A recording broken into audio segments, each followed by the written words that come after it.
Okay, joining us now, Virginia Democratic Senator Tim Kaine, member of the Senate Foreign Relations Committee. Senator, welcome back. Great, Shannon. Good to be with you. Okay, so let's pick up with the president's trip. Here's how one of your Democratic colleagues over on the House side, he's the ranking member on House Intel, Jim Himes. Here's how he assessed the president's trip. I'm not in the habit of praising Donald Trump. I got to tell you, I think the president has, in this last week or so, played the Middle East pretty darn well. How do you assess the trip? Shannon, I'll go the good, the bad, and the incomplete. So there is good. I do think opening this new chapter with the Syrian leadership is a positive. I would have suspended sanctions for 90 days rather than lifting them to make sure there was good behavior, but I think that's a positive. Houthis are not firing at U.S. ships in the Red Sea. That's a positive. The discussions with Iran about restoring the nuclear deal that Donald Trump foolishly tore up in term one, that's a positive. This hostage release is a positive.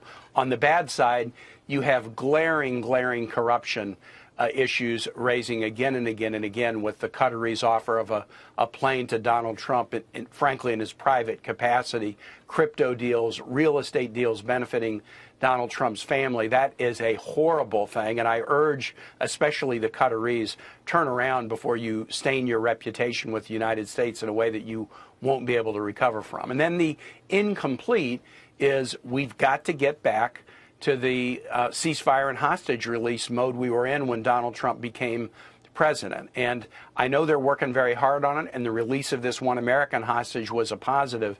But I really worry that the IDF escalation of attacks in Gaza is going to push out ceasefire and hostage release farther and farther out into the future.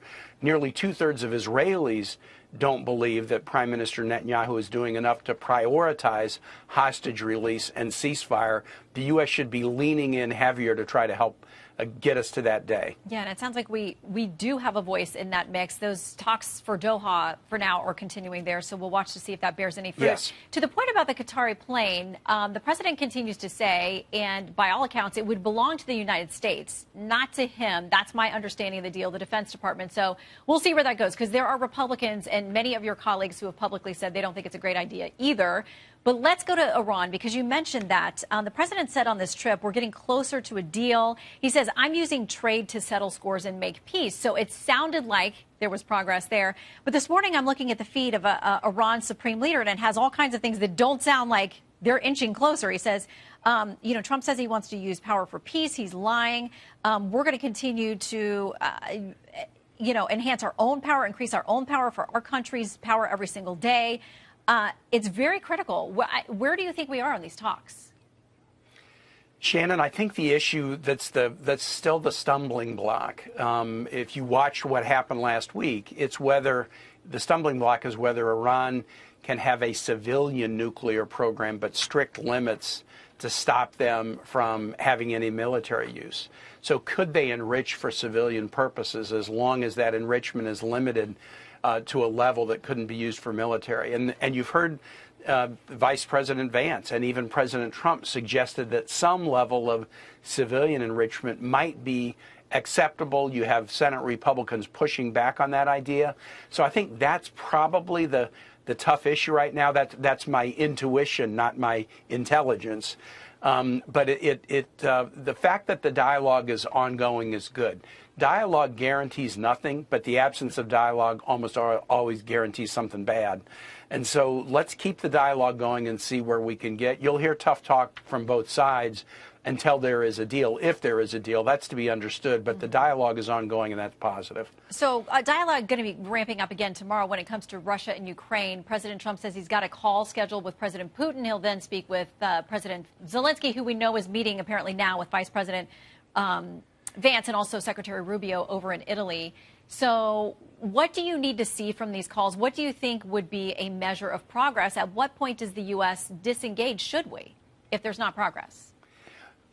Well, we shouldn't accept a bad deal. We should disengage rather than accept a bad deal and foist it off on the Ukrainians and all of Europe. You know, look, I have spent a lot of time in the last 2 months with key European allies, Ukraine, Poland, Germany, and Finland. They all agree Putin is in bad faith. They do not believe Putin will enter into a ceasefire on terms that are acceptable to anyone. But they are praising us for trying. You know, if you don't try, you know it's not going to work out. The key will be an agreement that the Ukrainians, who are the victims, they were not the aggressors. Vladimir Putin illegally invaded a sovereign nation for no legitimate reason, is committing war crimes every day. I was in Ukraine the day after the Palm Sunday bombing in Sumy a couple weeks ago.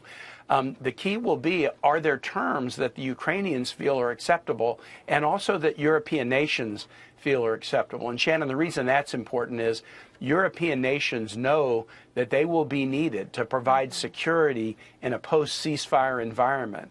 And so you can't cut a deal that they don't approve of or they're not part of and then tell them that they have to provide security guarantees. They need to also look at this as a positive deal. The Europeans are extremely skeptical about Vladimir Putin, but we got to keep trying and then let the Ukrainians and Europeans in the room essentially with us to decide whether a deal, if it comes to pass, is a good one or not. Yeah, I look forward to a readout from those calls tomorrow. Meanwhile, I want to ask you about something domestically. You were a big supporter of President Biden in his reelection campaign, and we've had a lot of revelations this week. The tapes have now come out of Robert Hur interviewing the president about handling classified documents back in October of 2023. We've got some of that later in the show. But for people who haven't heard them or had a chance to listen, Axios describes them this way. In a dry whisper voice and amid long, uncomfortable pauses, Biden struggled to recall when his son died, when he left office as vice president, what year Donald Trump was elected. And this all comes on the heels of this new book that paints a picture of what to a lot of people sounds like a cover-up. What do you say today, with this information out there, about what Democrats did know before the president decided to run for re-election? Was it a good idea? What I knew, Shannon, is the Joe Biden I saw at the State of the Union in 2024 was very, very strong. Obviously, the Joe Biden at the debate in later June was not strong. And I told Virginians at that moment, look, if Joe Biden is not able to do this job, he's going to tell us and he's going to withdraw. If he stays in the race, it's because he knows he can do this job. And he made the very difficult decision to withdraw. I mean, I think you and I know we've dealt with aging relatives. It's hard to convince somebody to give up their car keys. Joe Biden made the decision to give up the office of the presidency, the most powerful office in the world. And, you know, you can go back and try to rethink what should have happened in 2024, but my Virginians are talking to me about, can you get rid of the Trump economic chaos? Can you lift tariffs? Can you protect Medicaid and Social Security? They're not asking me to rethink what President Biden or his team did in 2024. We'll talk more about that later in the show, how Democrats are answering that question. But, Senator, we appreciate your time. Thank you always. You bet, Shannon. Thanks.